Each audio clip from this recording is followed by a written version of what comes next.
कुछ दिनों पहले न्यूज़ में हर जगह एक ही देश छाया हुआ था। ये देश था सूडान।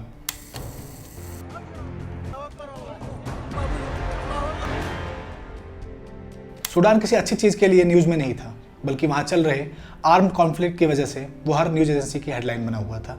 अगर सूडान में चल रहे कॉन्फ्लिक्ट के बैकग्राउंड में जाएं तो पता चलेगा कि इसकी जड़ें लगभग 20 साल पुरानी हैं। सूडान के फॉर्मर प्रेसिडेंट उमर अल बशीर 2003 के आसपास वहाँ के दरफूर रीजन में चल रहे विद्रोह को कुचलने में लगे हुए थे, जिसमें लगभग 3 लाख लोगों को मार दिया गया था। इस विद्रोह को कुचलने के लिए उन्होंने हेमती नाम के एक वॉरलॉर्ड से हाथ मिलाया, जो कि RSF यानी रैपिड सपोर्ट फोर्सेस का कमांडर था।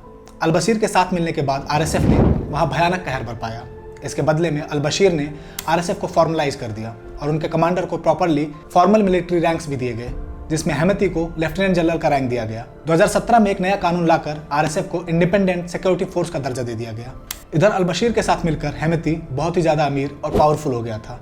उसने दरफूर रीजन में गोल्ड माइंस का कंट्रोल भी अपने हाथों में ले लिया। अल बशीर ने RSF का यूज बहुत सी जगहों पर किया, जिसमें साउथ दरफूर में विद्रोह को दबाना, यमन और लीबिया में लड़ने के लिए भेजना शामिल थे।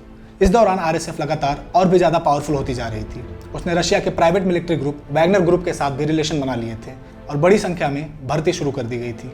इस बीच अल बशीर ने RSF को कुछ और एक्स्ट्रा पावर्स दे दी ताकि वो किसी सैन्य तख्तापलट से उन्हें बचा सके, जिसे कि कूप प्रूफिंग कहा जाता है। हालांकि ये बात अलग है कि अप्रैल 2019 में RSF ने ही आर्मी के साथ मिलकर अल बशीर का तख्तापलट कर दिया। इसके 4 महीने बाद अगस्त 2019 में अफ्रीकन यूनियन और इथोपिया के लगातार दबाव के बाद आर्मी एक interim joint civilian military government बनाने को राजी हुई, जिसे एक सिविलियन अब्दुल्ला हमदोक लीड कर रहे थे और 2023 में इलेक्शन करवाए जाने थे। पर अक्टूबर 2021 में मिलिट्री एक बार और तख्ता पलट करके सत्ता हथिया लेती है और इस बार सत्ता आती है सूडान आर्म्ड फोर्सेस के लीडर अब्देल फतेह अल बुरहान के पास, जिनके साथ थे RSF लीडर दगालो। डेमोक्रेसी के रास्ते पर बढ़ रहा सूडान एक बार फिर से रुक जाता है। एक TSC यानी ट्रांजिशनल सोवरेनिटी काउंसिल का गठन किया जाता है, जिसके चेयरमैन बनते हैं अल बुरहान और डिप्टी चेयरमैन दगालो। फरवरी 2023 में इनमें भी टेंशन बढ़ने लगती है जब RSF पूरे सूडान से भारी तादाद में रिक्रूटमेंट स्टार्ट कर देती है।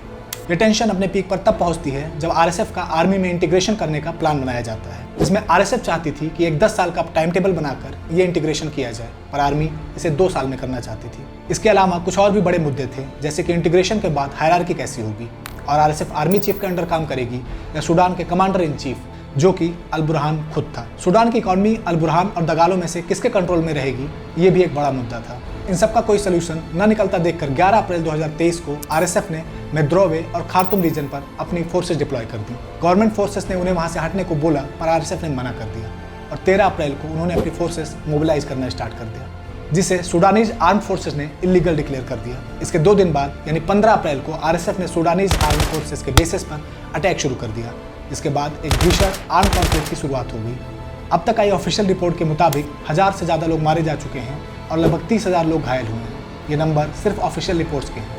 असलियत में ये आंकड़ा क्या होगा, इसका सिर्फ अंदाज़ा लगाया जा सकता है। इसका अंत कैसे होगा भी या नहीं होगा, तो कितनी तबाही के बाद होगा, ये कोई नहीं जानता।